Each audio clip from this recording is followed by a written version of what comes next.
তো hello guys, welcome my channel. সবাই নিশ্চয়ই ভালো আছেন। তো বন্ধুরা, আজকের ভিডিও হচ্ছে আফ্রিকা নিয়ে। মূলত আফ্রিকা কত সালে জন্মগ্রহণ করেছে সেটা নিয়ে আজকে আমাদের ভিডিও। যদিও আমার ইচ্ছা ইচ্ছা হচ্ছে যে আফ্রিকা কত সালে জন্মগ্রহণ করেছে, আফ্রিকা সম্পর্কে জানার খুব ইচ্ছা হয়েছিল। ওই জন্য আজকে আমি এই ভিডিও তৈরি করছি। তো বন্ধুরা, আফ্রিকা কত সালে জন্মগ্রহণ করছে সেটা আমি গুগলে সার্চ করছি এবং আফ্রিকা সম্পর্কে আজকে আমি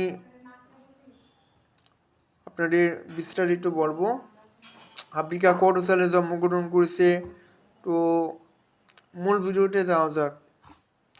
তো বন্ধুরা, আফ্রিকা মহাদেশের কোনো নির্দিষ্ট জন্মসাল নেই, মানে আফ্রিকার মহাদেশের কোনো নির্দিষ্ট কোনো জন্মসাল নেই, কারণ এটি একটি ভূখণ্ডের নাম আর কোনো প্রতিষ্ঠিত রাষ্ট্রও নয়। তবে মানব বিবর্তনের দ্বারা অনুযায়ী প্রায় 3 লক্ষ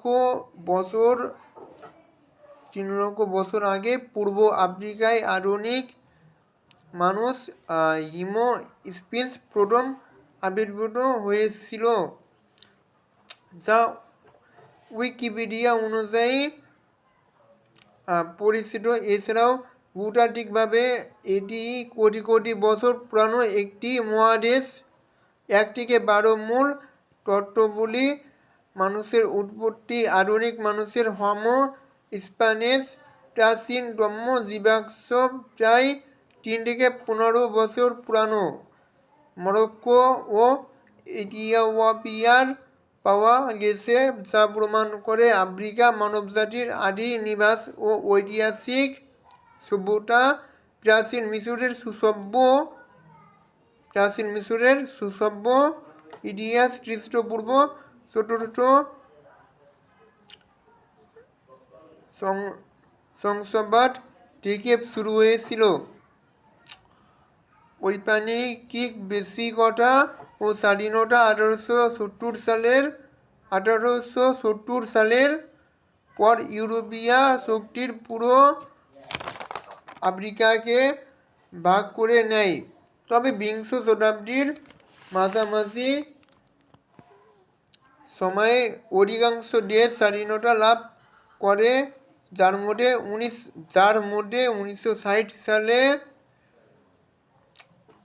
আফ্রিকার প্রথম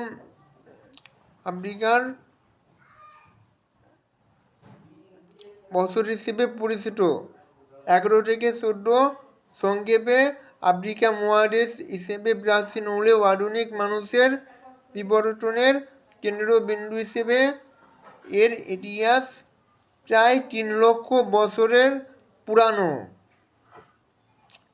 তো বন্ধুরা, এটাই ছিল আজকের ভিডিও। যদি আমার এই ভিডিও ভালো লেগে থাকে তাহলে অবশ্যই লাইক করবেন আর বেশি বেশি শেয়ার করবেন। আর আজকের জন্য গুড বাই এবং ভিডিও এই পর্যন্তই। তো দেখা হচ্ছে অন্য কোনো ভিডিওতে, অন্য কোনো ব্লগ ভিডিওতে। তো আজকের জন্য গুড বাই এবং টেক কেয়ার, আল্লাহ হাফেজ, বাই বাই। এবং চ্যানেলে নতুন হয়ে থাকলে অবশ্যই চ্যানেলটি সাবস্ক্রাইব করে 5 টাকা বেল অ্যাকাউন্টটি বাজিয়ে দিবেন এবং লাইক করবেন।